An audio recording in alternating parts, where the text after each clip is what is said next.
Hello friends and welcome to the Exams Made Simple. So we are back again with the Hindu analysis for 26th of December 2025. 26 दिसंबर 2025 का analysis देखेंगे. शुरू करते हैं आज के analysis को पहले क्वेश्चंस के साथ, लेकिन आप लोग लाइक और शेयर जरूर करें. मैं और भी बहुत सारे वीडियोस बनाने की कोशिश करूंगा जो कि आपकी प्रिपरेशन में मदद करेंगे, but please do that from your and, है ना. करंट अफेयर्स के लिए आपके लिए वन स्टॉप सोल्यूशन है, कोई भी आपको एक्स्ट्रा पढ़ने की जरूरत नहीं है. पहले शुरू करते हैं आज के सवालों के साथ जिनके जवाब आपको देने हैं. पहला सवाल दिख रहा होगा आपको, which of the following conditions are most likely to result in demand pull inflation of economy. Demand pull inflation इनमें से कौन सी कंडीशंस के साथ होता है? ऑप्शंस आपके सामने है. पहला है इंक्रीज इन गवर्नमेंट एक्सपेंडिचर, दूसरा है reduction in interest rate on loans, and तीसरा है sharp increase in crude oil prices. बहुत अच्छा सवाल है, थोड़ा सा रुक के आंसर अटेम्प्ट करने की कोशिश करना. एक अच्छा सवाल है ये. ऑप्शंस आपके सामने 1 2 2 3 1 3 और 1 2 3. क्वेश्चन नंबर 2 पर आते हैं. विच of the following is most likely in a situation of a persistently high inflation in economy. इनमें से क्या होना बहुत ज्यादा निश्चित है? In a situation of high inflation, अगर इकोनॉमी में हाई इन्फ्लेशन है तो ये चार चीजें आपके सामने लिखी कि real value of money holding of people decreases, purchasing power of money increases, fixed income earners gain in real term, nominal interest rate fall to a very low level. तो आपको बताना है कि इनमें से कौन सी चीजें होंगी in an persistently high inflation economy. तो I hope you will be able to attempt the question and ये दोनों अटेम्प्ट करके आंसर कमेंट सेक्शन में बताइएगा. लास्ट में आपको आंसर भी बताऊंगा, मैच कर लेना. स्टार्ट करते हैं एनालिसिस को पहले पेज की दो न्यूज के साथ. पहली न्यूज तो है प्राइम मिनिस्टर मोदी ओपनड राष्ट्र प्रेरणा स्थल इन लखनऊ. ये नोट कर लीजिए नाम, राष्ट्र प्रेरणा स्थल, याद रखिएगा. प्राइम मिनिस्टर नरेंद्र मोदी ने इनॉग्रेट किया है Rashtra Prerna Sthal, and this is to honour the life and ideals of former prime minister Atal Bihari Vajpayee ji. तो अटल बिहारी वाजपेयी जी के जो लाइफ रही है और जो आइडियल्स रहे हैं उनको सेलिब्रेट करता हुआ, उनको ऑनर करता हुआ ये राष्ट्र प्रेरणा स्थल जो है बेसिकली ये इनॉग्रेट किया गया है by prime minister Narendra Modi ji. I hope you got clarity regarding this. The first news, Rashtra Prerna Sthal. Second news है National Intelligence Grid linked to NPR with details of 119 crore residents. ये गवर्नमेंट का बताना है कि नेशनल इंटेलिजेंस ग्रिड जो है, अब national intelligence grid क्या है? ये नेट ग्रिड है. नेट ग्रिड आप सबको पता है 2008 में जब अटैक हुआ उसके बाद से इसको बनाए जाने की शुरुआत की गई है ना. एंड नेशनल इंटेलिजेंस ग्रिड को which is a security platform, एक तरीके से सिक्योर प्लेटफॉर्म है, and it is for the different agencies जो NIA हो गई, CBI, IB, ये सारी जो एजेंसीज हो गई, वो इसमें आकर के अब डेटा एक्सेस करती हैं. पता है आपको, बैंक का डेटा, क्रेडिट कार्ड का डेटा, ये सब डेटा तो करते ही थे. Now the data of NPR which is national population register. देखो मैंने पहले भी आपको बताया कि there is a difference between NPR and NRC. NPR is national population register and NRC is the national register of citizens. ठीक है ना. तो यहाँ पे NRC में केवल सिटीजंस हैं, NPR में रेसिडेंट्स होते हैं. रेसिडेंट्स के लिए एक चीज और मैंने आपको बताई है, रेसिडेंट्स की definition which is important. Resident ऐसा व्यक्ति होता है जो या तो 180 दिनों से इंडिया में रह रहा हो भारत में, या 180 दिनों तक भारत में रहने का प्लान कर रहा हो, यानी कि 6 मंथ से या तो रह रहा हो या 6 मंथ एटलीस्ट रहने का प्लान कर रहा हो. दोनों कंडीशन में वो एक रेसिडेंट कहलाता है. तो NPR में ऐसे लोगों का डेटा है. ठीक है ना. अब ये जो डेटा है इसके लिए एक टूल बनाया गया है, डेटाबेस में एक टूल बनाया गया है ATS, और ताकि नेटग्रिड में जो बेसिकली NIA एजेंसीज हैं ये एक्सेस कर सके डेटा. इसको नाम है गांडीव, याद रखेगा.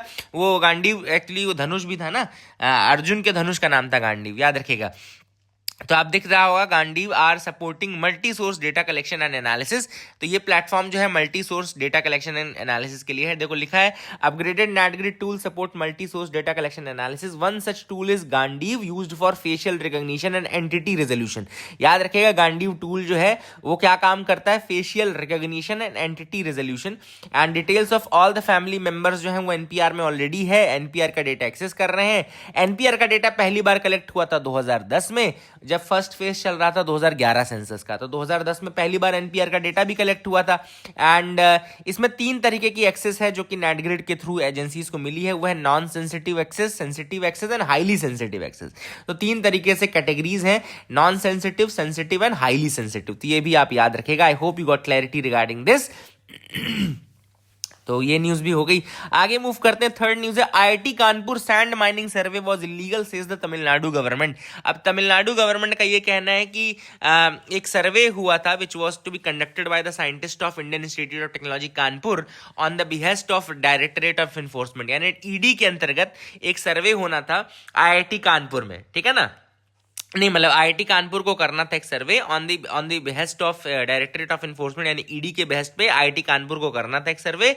और कहाँ करना था? तमिलनाडु में करना था, और तमिलनाडु के शोर जो रिवर्स हैं, रिवर बेड्स हैं, उनको करना था। तो पहले तो उन्होंने कहा कि it was illegal contending that the institute lacked jurisdiction. पहली चीज तो इंस्टीट्यूट का कोई ज्यूरिसडिक्शन नहीं था, और तब भी उसको करने के लिए उसने सर्वे किया। That is the first thing जो कि एलिगेशन लगाया गया है तमिलनाडु गवर्नमेंट के द्वारा कि the institute lacked jurisdiction, and second it has no locus standard to operate in the state. कोई इसके पास परमिशन नहीं थी, कुछ भी नहीं था to operate in the state, है ना। तो there was no locus standard on what power was IIT Kanpur standing there, है ना। दूसरी चीज उनका ये भी कहना है कि जो सर्वे हुआ है वो केवल पेपर पे हुआ है। Professor never visited Tamil Nadu and the survey has only been prepared as a report on paper. This is also their second allegation and therefore the survey is also illegally invalid, है ना। तो ये सारी चीजें allegations लगाएंगे, लेट्स सी आगे क्या होता है, but this is as of the situation as of now. अगली न्यूज है Narsapuram crochet lace regains its mojo. तो यहाँ पे नरसापुरम क्रोशे लेस जो है ये कहाँ से है, याद रखेगा ये आंध्र प्रदेश में जीआई टैग है, याद रखेगा this is a GI tag in Andhra Pradesh. ये आपको दिख रहा होगा ना, ये कलाकारी जो दिख रही है कपड़े पे, ये यही होती है नरसापुरम क्रोशे लेस। एंड कई बार आपने टेबलों के ऊपर बिछा देखा होगा, गोल गोल रंग का व्हाइट कलर का बिछा रहता है, अलग इंटीग्रेट शेप में, तो वो नरसापुरम क्रोशे लेस ही होता है, ठीक है ना। एंड अभी इसने कोविड के बाद दोबारा रिगेन कर लिया है अपने आप को। अभी इसको जीआई टैग भी दिया गया था, ये बता दो जीआई टैग दिया गया था आंध्र प्रदेश के लिए, है ना, याद रखिएगा this is Andhra Pradesh GI tag. And ये क्रोशे लेस जो है ये क्राफ्ट ओरिजिनेट हुआ था 1844 में। बहुत सारे चैलेंजेस इसने फेस किए, इंडियन फेमाइन 1899 का, ग्रेट डिप्रेशन 1929 का, लेकिन ये सारे फेस करते हुए आज भी चल रहा है। एंड इसमें विमेन बहुत इन्वॉल्व है, 60% जो इसमें मेनली काम करने वाले लोग हैं वो विमेन है। And this craft involves transforming thin cotton threads into integrate artifacts. तो इसमें क्या होता है बेसिकली, थिन कॉटन थ्रेड्स को, यानी कि पतले जो कॉटन थ्रेड्स होते हैं उनको इंट्रिकेट आर्टिफैक्ट्स में कन्वर्ट किया जाता है using delicate crochet needles. Crochet needles होते हैं उनका यूज करके, ठीक है ना। तो that is the thing which how it works. And cotton threads को इंटीग्रेट आर्टिफैक्ट्स में बनाते हैं ठीक है, इंटरलॉकिंग पैटर्न्स में ऑल। तो that is how it works. I hope you got clarity regarding Narsapuram crochet lace. आगे मूव करते हैं, ये तो आपको मैंने बता दिया, प्रेरणा स्थल लखनऊ में। दूसरी न्यूज है, देखो संथाली लैंग्वेज में कॉन्स्टिट्यूशन ऑफ इंडिया रिलीज किया गया है। द संथाली लैंग्वेज आपको पता है कहाँ बोली जाती है, it is spoken by the tribal people of Jharkhand, Orissa, West Bengal and Bihar. Jharkhand, Orissa, West Bengal and Bihar. And Santhali language में इसको इनॉग्रेट किया गया कॉन्स्टिट्यूशन ऑफ इंडिया को। एंड इसकी जो स्क्रिप्ट है वो है Ol Chiki script. The name of the script is लिख लीजिए OL चीकी स्क्रिप्ट है। संथाली के बारे में आपको एक अच्छी चीज बताता हूँ कि संथाली लैंग्वेज जो है it was included in the 8th schedule. आपको पता होगा 8वां शेड्यूल जो कॉन्स्टिट्यूशन का है वो official languages of the country है। एंड उसमें जो लैंग्वेजेस हैं उनमें से एक लैंग्वेज संथाली भी है, जिसको कि 92nd अमेंडमेंट एक्ट 2003 में एक अमेंडमेंट हुआ था, 92nd अमेंडमेंट एक्ट, उसमें संथाली लैंग्वेज को इंक्लूड किया गया था, ठीक है ना। Santhali language was included in the 8th schedule by the 92nd amendment act. अच्छा, 92nd अमेंडमेंट एक्ट की एक और खास बात बताता हूं, इसमें 4 लैंग्वेज इंक्लूड की गई थी, 4 लैंग्वेजेस वर इंक्लूडेड, है ना। तो मैंने उनका कोड ऐसे याद किया था कि DBMS है ना, DBMS डाटाबेस मैनेजमेंट सिस्टम जो होता है ना, उसका मैंने कोड याद किया 92nd। तो ये क्या था, आई थिंक डोगरी है ना, एंड ये थी मैथिली, संथाली, है ना, बोडो, बी से बोडो था। तो ये आप देख लेना कि कौन कौन सी लैंग्वेज थी, डोगरी थी शायद, बोडो थी, संथाली थी, है ना। तो I hope you got clarity regarding that as well, ये भी याद रखना। India will soon become self reliant in semiconductor. तो ये जो न्यूज़ है बेसिकली ये उसके लिए कि इंडिया सेमीकंडक्टर्स में अच्छा करेगा। ये अभ्युदय एक अभी मध्य प्रदेश ग्रोथ समिट हुआ है, याद रखिए ग्वालियर में कल ही हुआ अभ्युदय मध्य प्रदेश ग्रोथ समिट। वहां पर होम मिनिस्टर ने कहा है अभ्युदय समिट का, थोड़ा सा नाम देख लीजिएगा, बहुत ज़्यादा इंपॉर्टेंट नहीं है। एडिटोरियल पार्ट में आते हैं, बहुत ही अच्छा एडिटोरियल है, सुहासिनी हैदर के द्वारा लिखा गया, a dissipating promises for Indian foreign policy. अब ये जो आर्टिकल है बहुत अच्छा आर्टिकल है। पहले उन्होंने बताया कि 2025 बहुत प्रॉमिसिंग लग रहा था ऑन पेपर, अगर आप देखें, ठीक है ना, तो बहुत ही प्रॉमिसिंग लग रहा था कि हम एनर्जी सिक्योरिटी में बहुत सारे डील्स करेंगे, है ना, रीजनल सिक्योरिटी में कुछ अच्छा करेंगे, इंटरनेशनल सिक्योरिटी स्टेबिलिटी लाएंगे, ये सारी चीज़ें लग रही थी 2025 शुरू होने के समय। लेकिन बहुत सारे इश्यूज हैं जो आए। मैं एक एक करके आपको बताता हूँ। पहला आप हेडिंग बना लीजिए कि जो इकोनॉमी फ्रंट था और एनर्जी सिक्योरिटी फ्रंट था, वहां पे क्या हुआ। तो ऑथर ने कहा यहाँ पे डिसिपेटिंग इसलिए था क्योंकि इकोनॉमी फ्रंट में अगर आप देखो तो यूएसए ने हमारे ऊपर बहुत सारे टैरिफ्स लगा दिए, है ना, बहुत सारे टैरिफ्स लगा दिए। फिर दूसरा, हमारे ऊपर सैंक्शंस भी लगाने के लिए कह रहे थे। क्यों? क्योंकि हम रशियन ऑयल ले रहे थे। अब रशियन ऑयल हम खरीद रहे थे तो देश दूसरे कंट्रीज कह रही थी कि हम यूक्रेन का वॉर फंड कर रहे हैं। This is what was said. तो दैट इज द इशू कि एनर्जी और इकोनॉमी दोनों फ्रंट में हमें बहुत सारे ट्रबल्स देखने को मिले।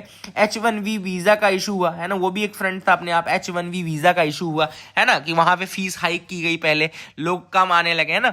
दूसरे कंट्रीज में प्रोटेस्ट बहुत अगेंस्ट इंडिया, बहुत सारे प्रोटेस्ट चले, चाहे आप न्यूजीलैंड देख लो, चाहे आप कनाडा देख लो, चाहे आप अमेरिका देख लो, हर जगह एंटी इंडिया कैंपेनिंग चल रही है कहीं ना कहीं। तो इस फ्रंट में ही बहुत ज्यादा हमको सफलता मिली नहीं। दूसरा ऑथर ने कहा कि जो फ्रंट था वो था रीजनल सिक्योरिटी का। तो रीजनल सिक्योरिटी में तो बिल्कुल ही इशू आए। एक तो पाकिस्तान में बहुत क्राइसिस आई, इमरान खान का केस पूरा देख लो, शहबाज शरीफ का केस देख लो। देन यहाँ बांग्लादेश में ऑलरेडी इशू चल रहे हैं, शेख हसीना का इशू देख लो, वहाँ पे बांग्लादेश भी हमसे खुश नहीं है। देन म्यांमार में ऑलरेडी मिलिट्री जंटा है ना, तो Myanmar is also facing internal trouble. Nepal देख लो, जेंजी पूरा रेवोल्यूशन हो गया 2025 में। तो रीजनल सिक्योरिटी फ्रंट में भी कुछ खास हमको नहीं मिला। देन ऑथर ने बोला कि इंटरनेशनल सिक्योरिटी की बात करो, तो इंटरनेशनली भी प्रॉब्लम थी। क्यों? क्योंकि यूक्रेन रशिया वॉर अभी भी चल रहा है, हमारा भी उसमें कहा गया, हम ही उसको फंड कर रहे हैं, ये भी कहा गया। दूसरा, अगर आप देखो तो पूरा गाजा का पूरा इशू चला, कितना पूरा साल भर चला। देन ऑथर ने ये भी कहा कि यूएस और चाइना की क्लोजनेस बीच में बढ़ी थी, लग रहा था G2 टाइप का कुछ समिट बनेगा, G2 टाइप का कुछ बनेगा, है ना। यूएस और चाइना का एक नेक्सस बन रहा था, जो कि हमारे लिए बहुत ट्रेवलसम है, क्योंकि चाइना और हमारी बहुत ज्यादा एंटी चलती है। तो G2 अगर कुछ बना तो हम वहां पे भी पिछड़ जाएंगे। तो ये सारी चीज ऑथर ने बोली है, और इसको ऑथर ने टर्म दिया है कि इंडिया की डिप्लोमेसी जो है वो परफॉर्मेटिव डिप्लोमेसी है। एंड फॉर परफॉर्मेटिव डिप्लोमेसी बहुत दूर नहीं जाती है।